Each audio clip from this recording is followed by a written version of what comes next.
they completed their PhD at Stanford in 2021, working on machine learning methods for protein design.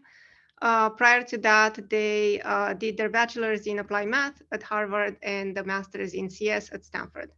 Welcome, Namrata. Thanks, Andrea. Thank you guys for having me. Yeah, I'm going to go through some of the recent stuff I've been working on basically applying diffusion models to protein structure and sequence. And yeah, I mean, I think if people have questions throughout, please feel free to put the questions in the chat or unmute and ask the question. And if that goes pretty smoothly, then we can just kind of have a dialogue throughout. And if folks don't have questions in the middle, we can I'll kind of go through things pretty quickly and we can maybe have time for questions at the end. Cool, so let me just move people out of the way so I can see my slides. Yeah, so this recent stuff on diffusion, if you guys have seen, we have a paper out on arXiv. It's work that I did alongside my husband, tutor. And yeah, we'll be kind of giving you guys, starting with like a primer on, or kind of an overview on some of the things I've been working on, I had been working on in my PhD up until this point, to give you a sense of kind of how I've been thinking about some of these problems and how we kind of converged on some of these ideas. And then I'll just go through basically what's in the paper, go through the results, and also present some slightly newer results that are kind of interesting. Cool. Andrea, can you guys see my next slide? Yes. Okay, awesome. So just because this is like a pretty targeted seminar, I'll just go through background pretty quickly. But maybe for context, when I was starting my PhD,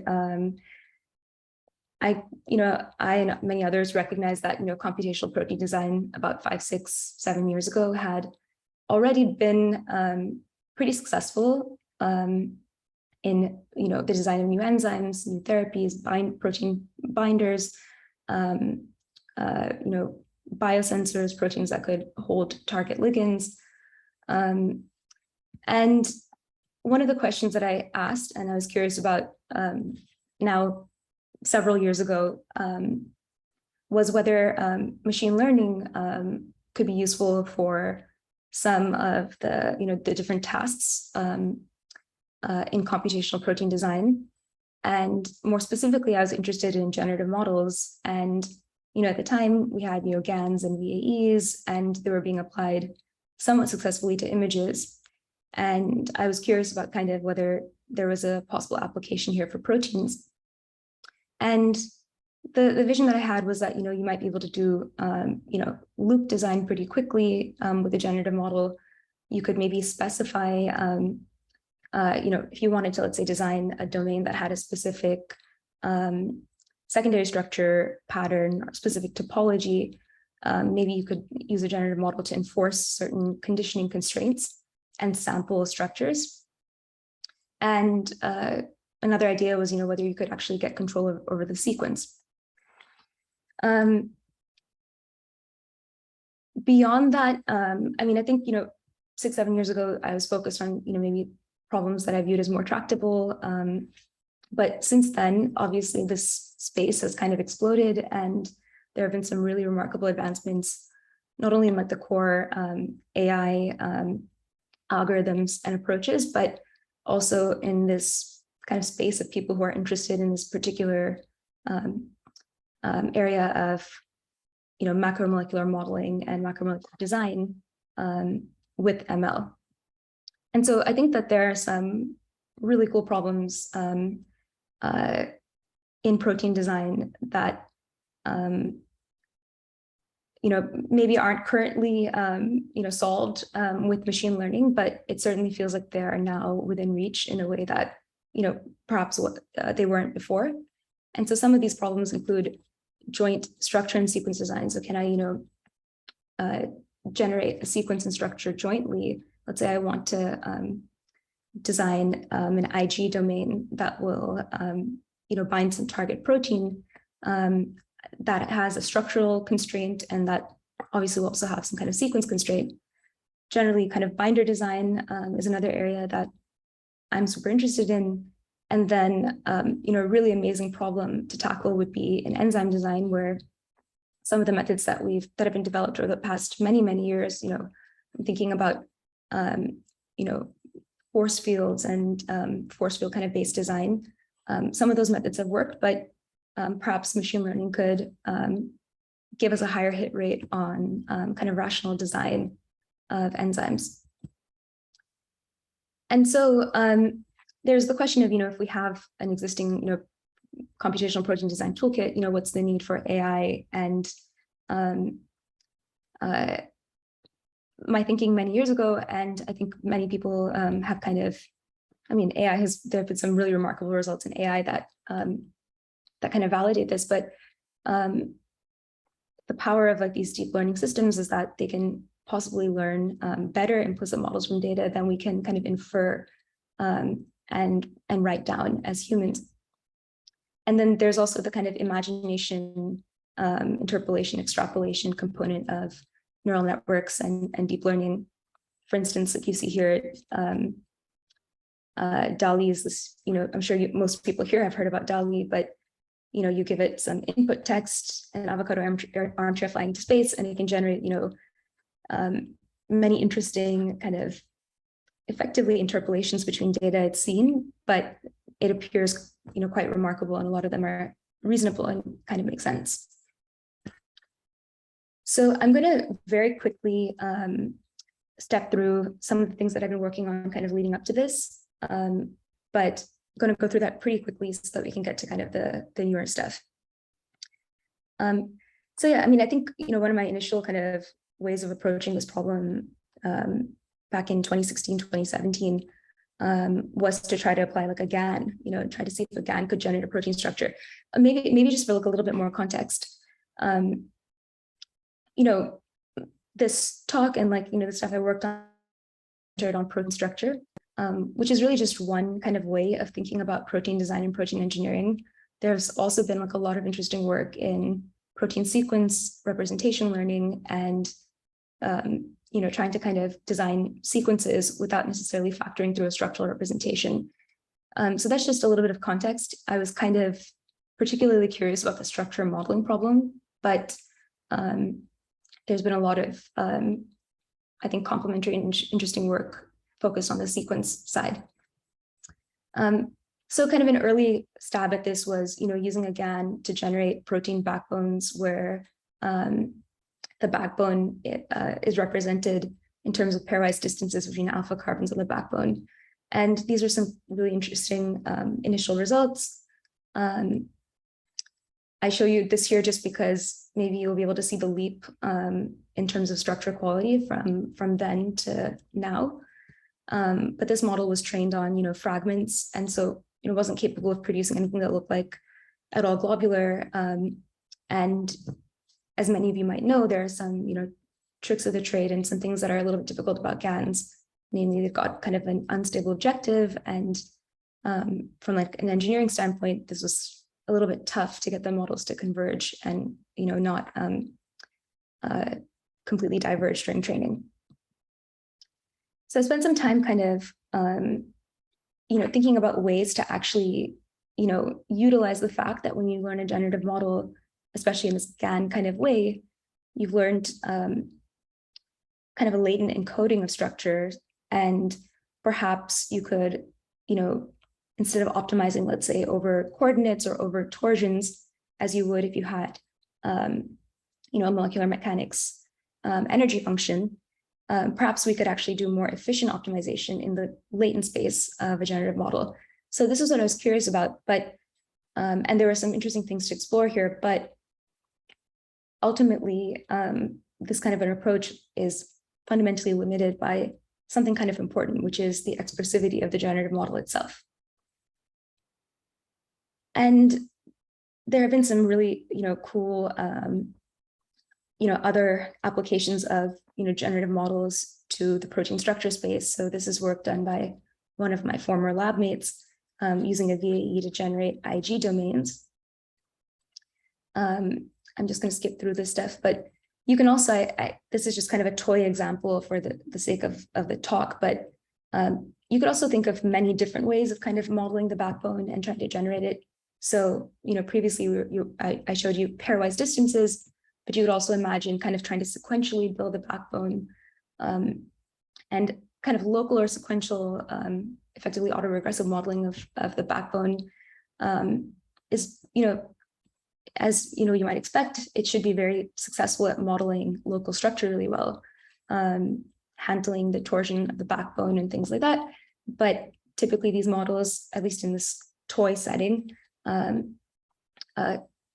couldn't or didn't really have an understanding of the global structure, which is necessary. And kind of like I alluded to in the beginning, you can think about the structure representation. You can also just think about generating sequences or learning representation over sequences. And this was interesting work done by Ali and his group out of Salesforce, where they essentially train a large, language model and use it to generate sequences. And all of this is just to say that there are some, these different things that I've tried out and these different approaches. Well, what I've shown you is definitely not exhaustive, and there's a lot more that people have done, but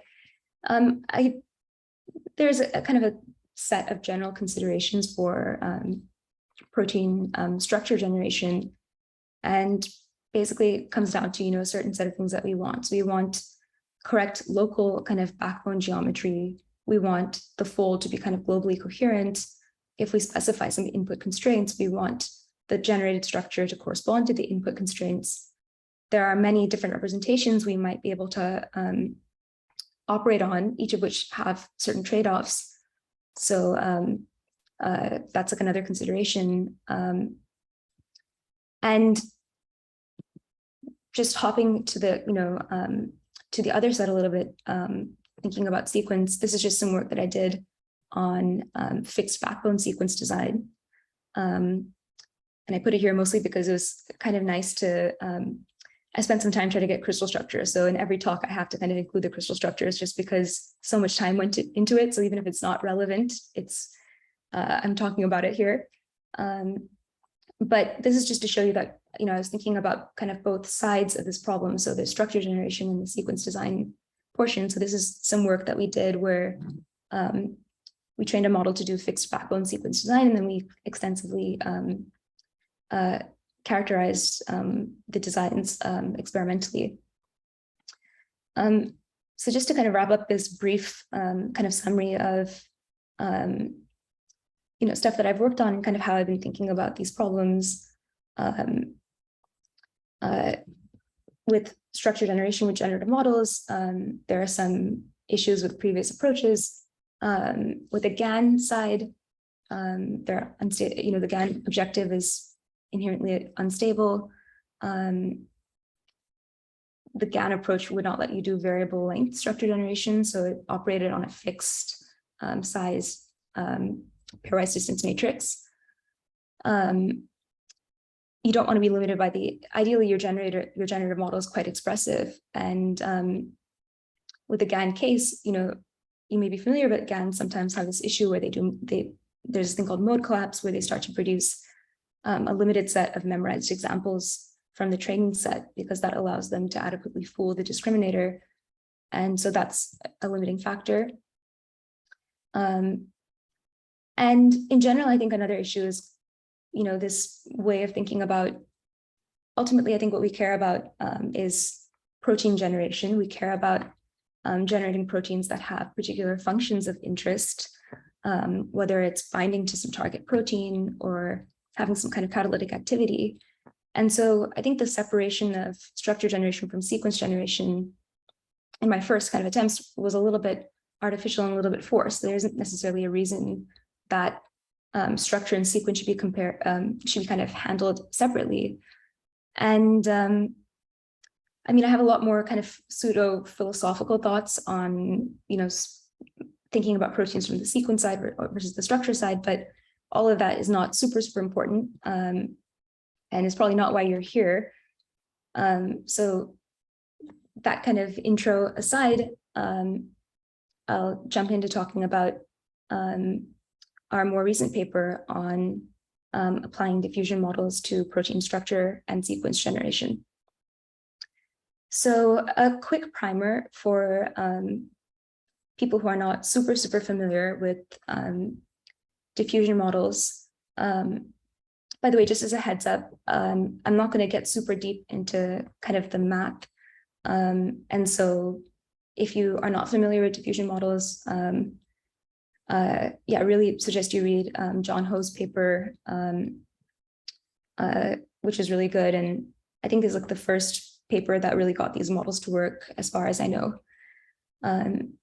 But in a kind of qualitative way, at like a high level, the basic premise and the basic kind of setup of diffusion models is that you learn to denoise corrupted inputs in a supervised manner. So what that means is, let's say you want to train your model to generate images of, the faces of random people, unknown people.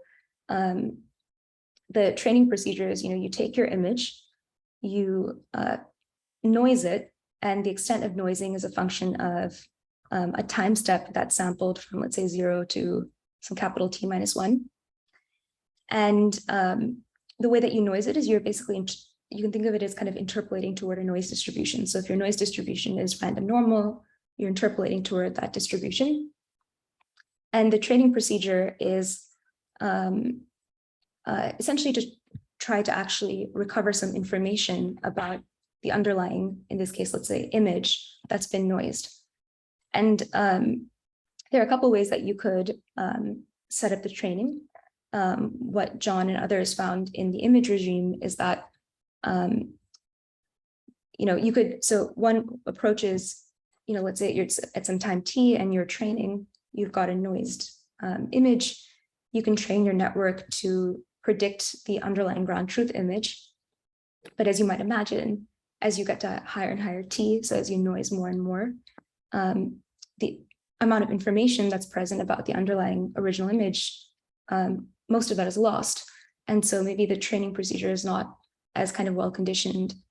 And so the approach that they found works well is to predict essentially a scaled version of the noise that you interpolate toward. And the interpretation kind of for that, I always kind of like try to think about it in terms of a picture, or think about it in terms of in like an easy kind of simplistic way. The simplistic way I think about that is that you're predicting kind of a gradient. So you're predicting a direction that you want to, step in order to denoise the image. And so at sampling time, and this is where I suggest you guys look at the paper and look at some of the kind of simple math there. But at sampling time, effectively what you do is you sample from your noise prior. So in this case, it'd be, let's say, a normal distribution, and you run your model. Your model at each time step makes predictions, and you essentially iteratively denoise your starting random noise. And yeah, this works. This has been shown with a lot of kind of ingenuity and creativity from people in the field. They've gotten these models to work, and they've really kind of analyzed them. And there have been a lot of really remarkable results recently that kind of use diffusion models under the hood. Cool. So with that kind of short explanation, the question that we were kind of faced with is, how do you extrapolate? Oh, let me just say one thing really quick, which is in John's paper, there's some nice connections he draws between predicting, effectively predicting the noise. But just putting that aside, that's just kind of something to kind of keep in mind. So the question that kind of we faced was, how do you extrapolate these models to protein structures? And just given the kind of really insane results that we were seeing, it kind of made sense to at least give it a try. And so kind of key in the protein space is ensuring rotation and translation invariance or equivariance. So basically what that means is that, if your deep learning system or whatever it is operating on a protein backbone or protein structure, it should be aware, or it should kind of be the case that if you were to rotate or translate that structure, the implicit kind of feature representation of that structure shouldn't change, because simply rotating or kind of moving coordinates in 3D space, it doesn't change, it doesn't necessarily mean that you're representing a fundamentally new structure. It's the same structure, just rotated. And so our idea was essentially to use IPA, which is invariant point detention out of AlphaFold, and train it with this frame aligned point error that they use in AlphaFold. And for those of you who are not familiar, IPA is essentially, you can think of it as, it's basically a transformer, but you include information about the kind of relative. So, okay, I said I wasn't going to go too far into the math, but very quickly. If you imagine that each residue, you represent each residue as essentially a kind of local frame. So each residue has a local frame. What you want to do is ensure that kind of if you rotate your entire input, the output after your IPA module is equivariant. And so the way it works is essentially to project feature vectors into three-dimensional, a set of three-dimensional feature vectors, which can actually be rotated as if they're, points in 3D space. So the idea was to use IPA, and what that allows you to do is kind of the picture to have is, let's say I have some input noise that goes into the network, and the network produces a structure, produces a prediction. If I were to rotate the noise, I'll get a rotated structure, but the same output. And just because my philosophy has become over time with deep learning to kind of use what works and use what people have tested out, we decided to train with FAPE loss, which basically means that we, given a noise structure, and I'll talk about the noising in more detail next, but given the noise structure, we train the network to predict the completely denoised structure. So let's call it X naught hat. So if X naught is the ground truth structure, we're asking it to predict X naught hat from the noised structure. And the training objective is to minimize your FAPE error, which basically means that you have a local frame representation at every residue, as well as a translation of the C alpha. And you take your ground truth and your prediction, you align for every residue, you align the frames and essentially do like an MSE loss. Cool. So that's the kind of overview of the setup. We have, for this particular paper, we encode certain kind of conditioning constraints. So we give it the secondary structure, and we also give it what I kind of call coarse block adjacencies. So just really quickly talking about what that is, given a secondary structure string that corresponds to some protein, if you divide it up into blocks where each block corresponds to a contiguous kind of contiguous secondary structure assignment. So let's say I have helix, helix, helix, helix, loop, loop, loop, loop, loop. Then I'd have a block that corresponds to helix. I have a block that corresponds to loop. And one way that we encoded information about, really coarse information about the structure, is by giving the network information about roughly what secondary structure elements were next to, which secondary structure elements were next to, which other secondary structure elements. And so this is kind of like a low dimensional and kind of very coarse representation of a structure. And it's, the idea would be that, I mean, in reality, you could, try this with many, many, many kinds of conditioning information, but this is just one particular choice. And so the idea would be, if you were, let's say, interested in a protein design task where you wanted to generate a beta barrel-like structure, you could specify your secondary structure string, specify the pattern of adjacencies, and it has information about parallel, anti-parallel as well for beta beta. So you could tell it, I want a parallel beta barrel, and you would tell it, this beta strand is next to this beta strand, which is next to this beta strand. You give it this pattern of adjacencies, and then sample, hopefully reasonable looking beta barrels. So that's the kind of the conditioning information that we gave the network, but you could imagine that, that's kind of a separate thing from the diffusion setup. It's just some conditioning information that allows us to kind of draw conditional samples. Okay, so coming to the, I'm just realizing I'm low battery. Give me 1 second.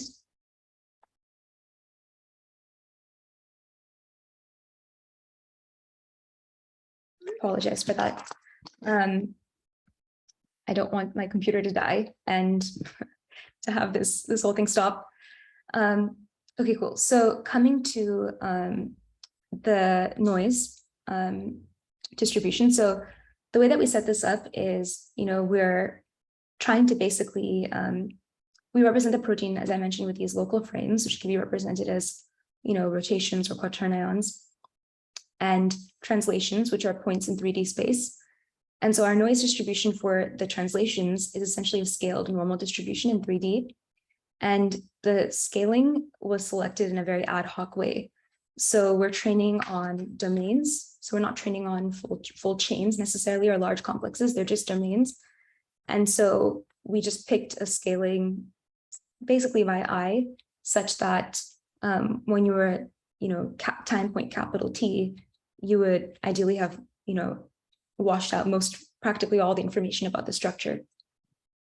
And our noise distribution for the local frame rotations is uniform random rotations, uniform over SO3.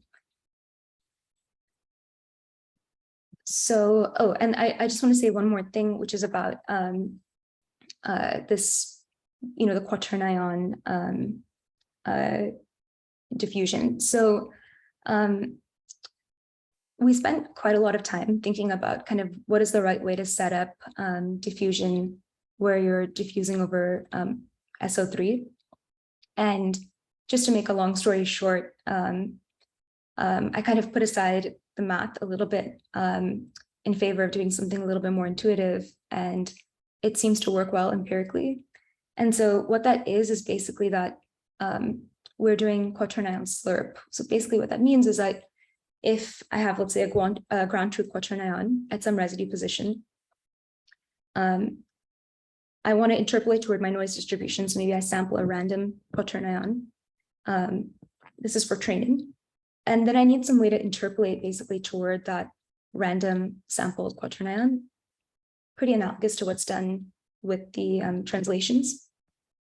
And so our idea was just to do quaternion slurp, which is essentially interpolation on the geodesic of the quaternion ball. And yeah, it works well empirically. And I think it would be interesting to see kind of what if people can find maybe more elegant mathematical ways of kind of deriving what should be done here, that would be super interesting to me, and I think super valuable. Yeah, so just a brief aside on that. So cool. So just getting to some of the results. I really apologize. I'm just going to get my charger and I'll be back. I apologize to the literal 100 people who are here, which is more people than I've ever spoken to. And so I truly apologize, but I'm going to run and get my charger and I'll be back in just a minute.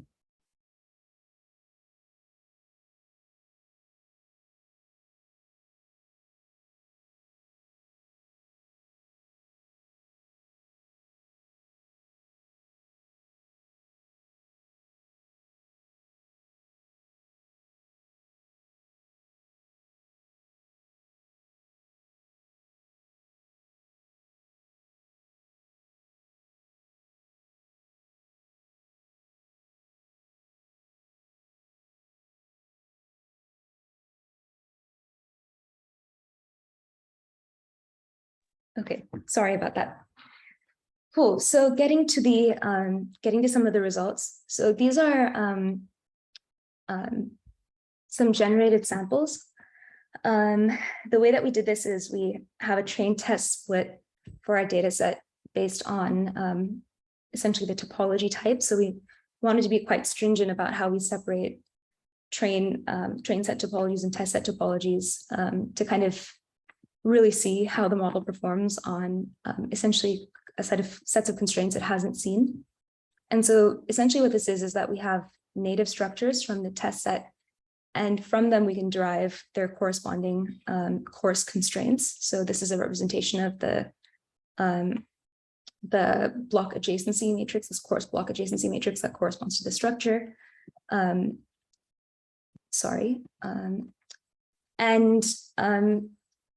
So given these as inputs, given the secondary structure, we can generate samples. And so these are some samples for an alpha beta protein, for helical bundle protein, for another alpha beta protein, and then for an all beta protein. And I think there are some interesting things I think to take away here. So one is that the conditioning information is like clearly super important. And I think that how you set up the conditioning, I think, you'll kind of get, get different results as a result of kind of how you condition. So just to make that clear, like, for instance, with helical bundles, the conditioning information isn't actually super constraining. By that, I mean, it's essentially telling you that two helices have, they're at least next to each other in terms of having some, having a minimum distance within some threshold. And so that's not a very stringent constraint, and it doesn't really constrain the global fold as much as saying that, two beta strands are paired and they're paired either parallel or anti-parallel. So that's just something kind of to notice. Here's kind of what the sampling trajectories look like. So this is essentially rendering x little t at every time point from big T to 0. And just for completeness, there are some random samples as well, which, there's a pretty high variance in quality, but overall, the things that, I'm personally like super excited and like stoked to see is, reasonable beta-beta pairing and reasonable correspondence to the input constraints.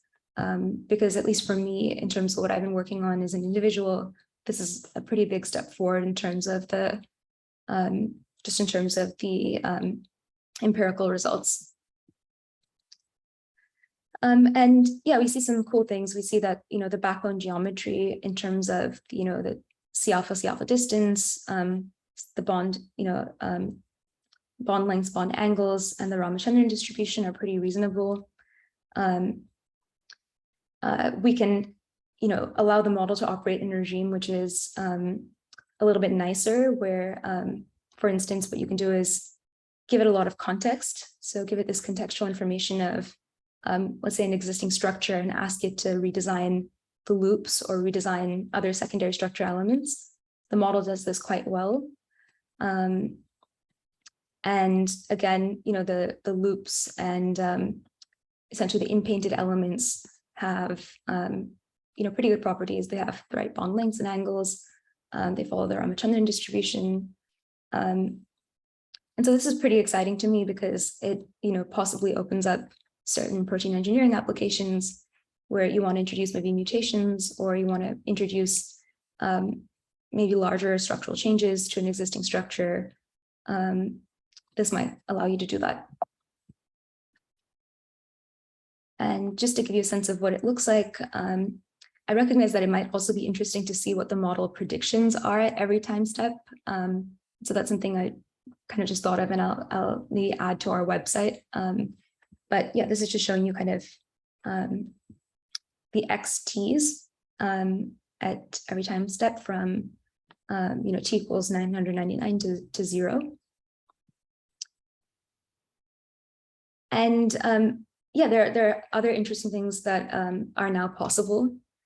So this is an example generated tin barrel structure. And to me, it's like a little bit kind of crazy seeing this, just because you know, I see them go from like noise to like a reasonable structure. I think it's like pretty awesome to see.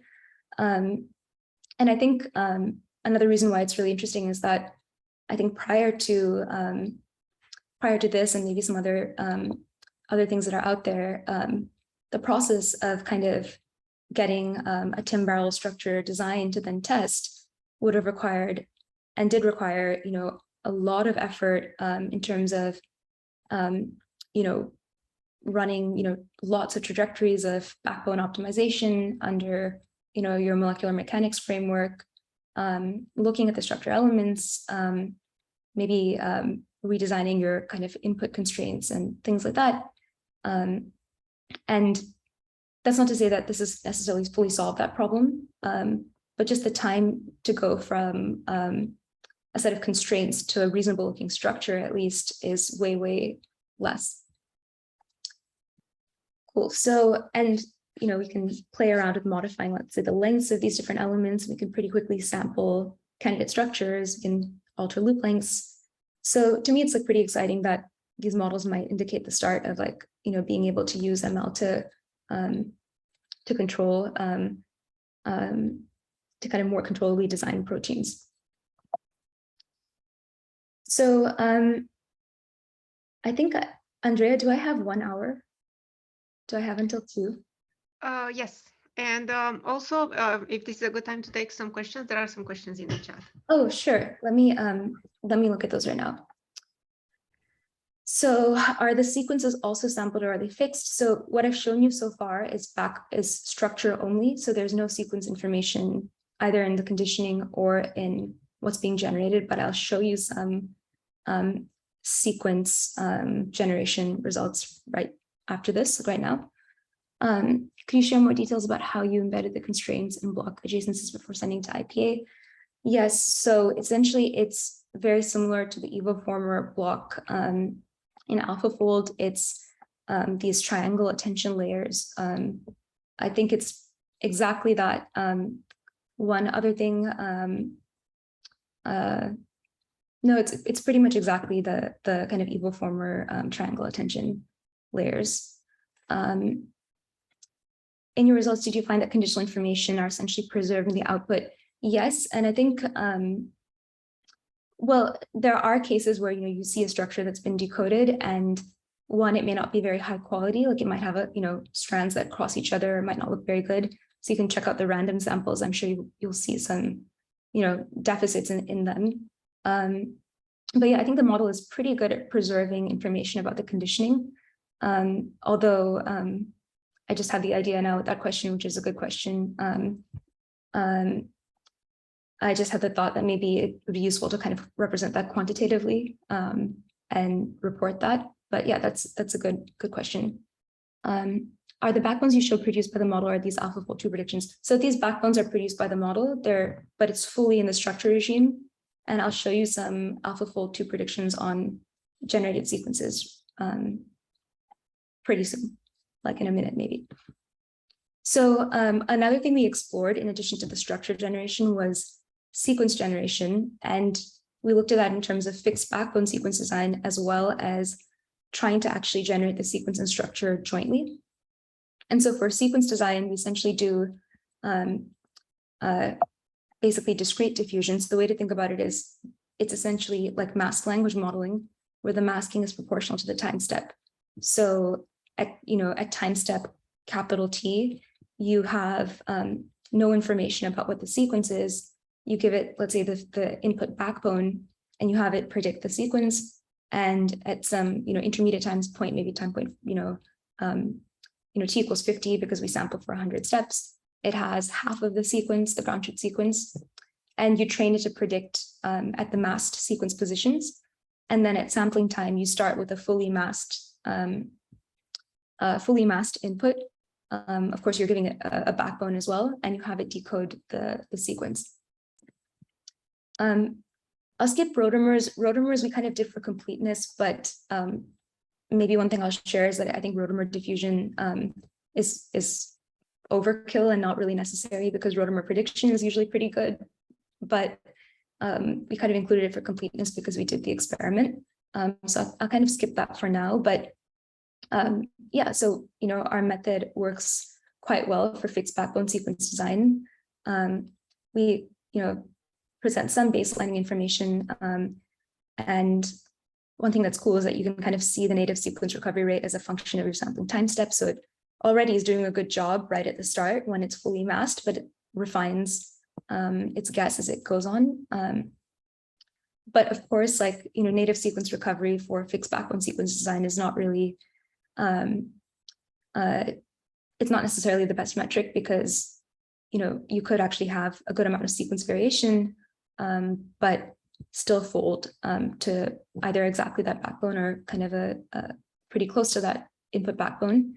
So one thing that we do is we've just done some validation on AlphaFold 2.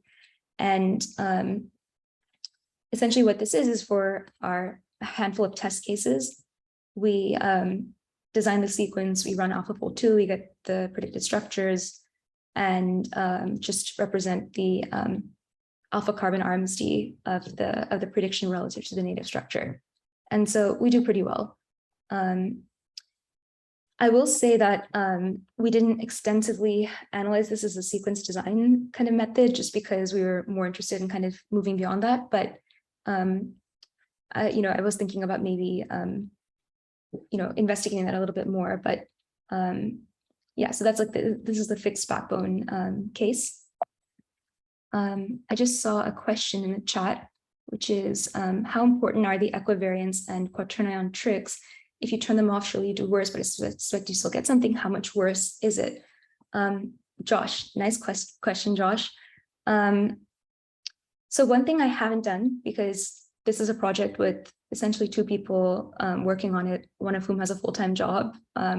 That person's not me, but yeah, I think it just, being kind of a 1 to 2 engineer project, we haven't done complete ablation studies of everything yet. I think the equivariance is probably much more important than, let's say, the Quaternion tricks. I myself have thought of a bunch of different ways of doing it, and yeah, just bandwidth limited at the moment. But I think that's a really interesting idea for an ablation study. Is just yeah, just remove some functionality and kind of see what happens. Are the weights in each diffusion time step shared or independent? They're shared, but the network, which is this is pretty typical of the diffusion work that's been out there, but you essentially train a time embedding. So it knows something about what time point it's at, but the weights are shared.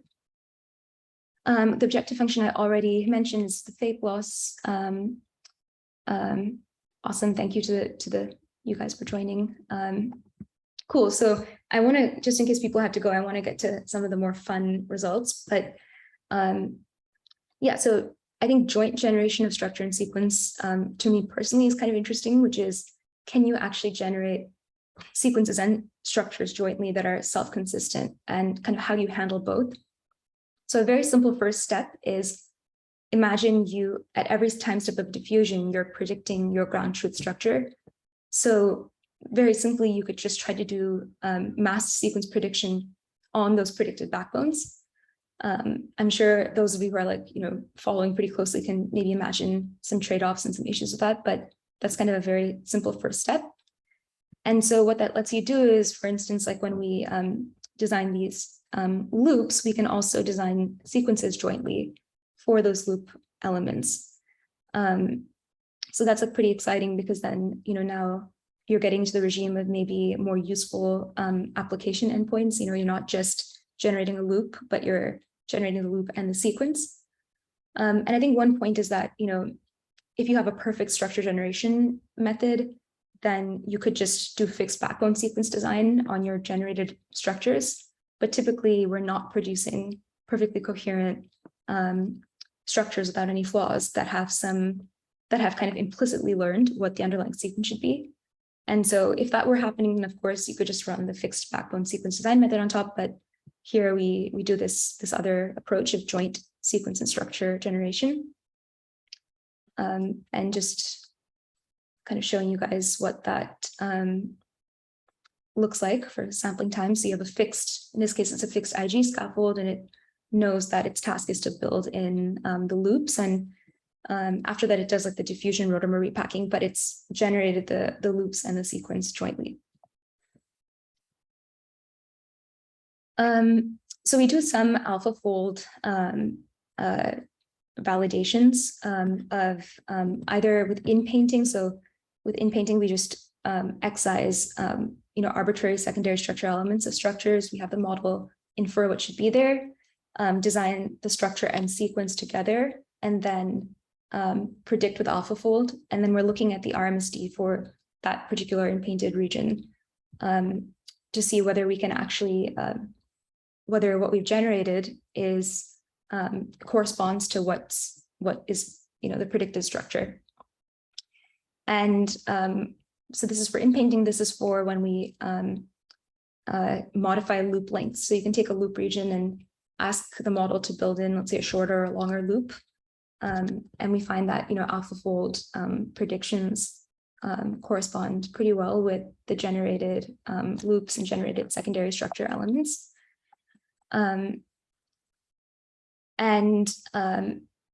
This is just to give you like some visuals of what this looks like. So for these loop regions, I'll just show you this one, but the gray is the native, the pink is the generated, and the blue is the AlphaFold prediction.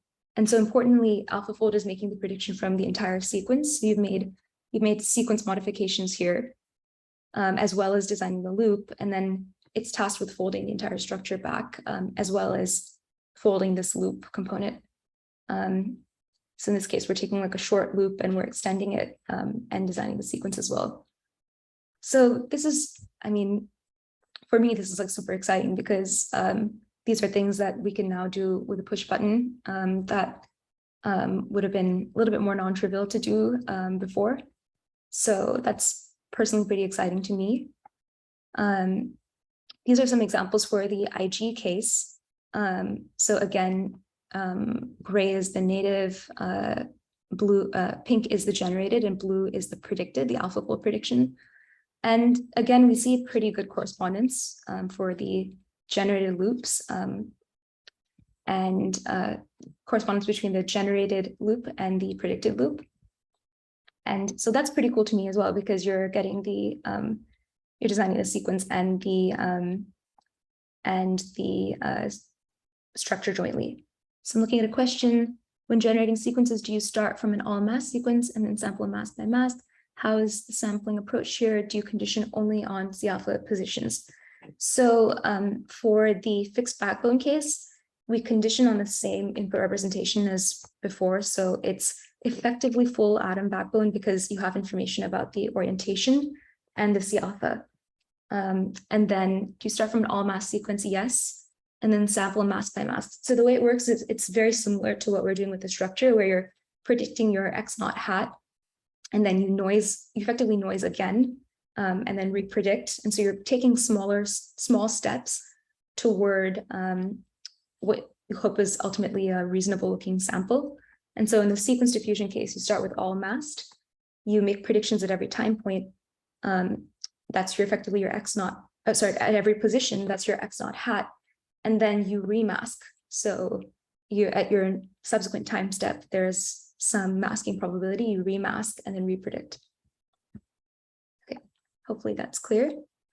And then finally, in the last few minutes, I just want to jump to what I think is the most exciting, but it's also it's very nascent. So please take it with a grain of salt. And I'm going to try to be pretty temperate in how I describe this. But for me, I think the coolest thing to come out of this would be to be able to generate the structure and the sequence jointly without any contextual information. And so here are some really initial results on this. So just to clarify what this is, now, instead of, let's say, just generating the structure and sequence for a loop region where you have a lot of context, we're doing the initial task, which is you give it some coarse constraints and you ask it to generate the structure and sequence. And so What you're seeing here at the top are AlphaFold predictions of the generated sequences. And what you're seeing at the bottom are the correspondence between the generated structure in pink and the prediction from AlphaFold in blue.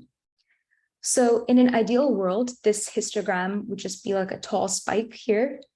What that would mean, so this histogram basically is the RMSD between the generated structure and the predicted structure. So this is like your measure of self-consistency, like how consistent the structure and sequence, the sequences for the structure and vice versa.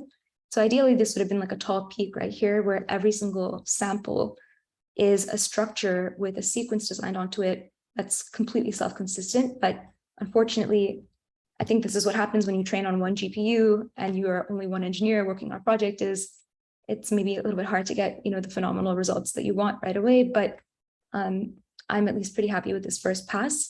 So, ideally, what are we looking for? We're looking for these structures to exactly correspond and for the structure prediction to be basically perfect. We don't see that exactly, but one thing that I think is really cool is that you can generate samples from that are consistent with the conditioning information. And you're actually getting a sequence that's folding back to that structure.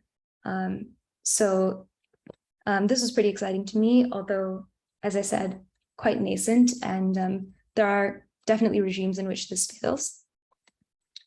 And just for last slide to end on, which is kind of cool, this is the same thing, but for TIM barrels, which is, I would say it's like a medium hard case. It's not that easy because it's obviously a large protein, but it's not that hard because it's a domain type that's pretty well represented in the PDB. And so again, what you're seeing on top are AlphaFold predictions, and on the bottom, it's the correspondence between the generated structure and the AlphaFold prediction. And again, ideally, we'd see like a really tall peak right here. We don't, but at least we get some samples that fold back. And AlphaFold 2 is maybe a nice little sanity check for consistency of the structure and sequence. Cool. So with that, I don't see more questions in the chat, so I'll just wrap up. What's next? So the models are decently small. It's one GPU training. So I think scaling these models would be really, really impactful. I think one thing that's interesting with diffusion on structures is that it might be a nice way or a nice setup for maybe doing multi-conformation structure prediction or structure prediction in the kind of regime where there's uncertainty. And that might also be useful in the context of cryo-EM, where maybe you have low resolution densities that you'd like to fit to, and you want to model in a kind of conditional way what the different kind of underlying conformations are. I think experimental evaluation of kind of generated structures and sequences would be really cool, but I am currently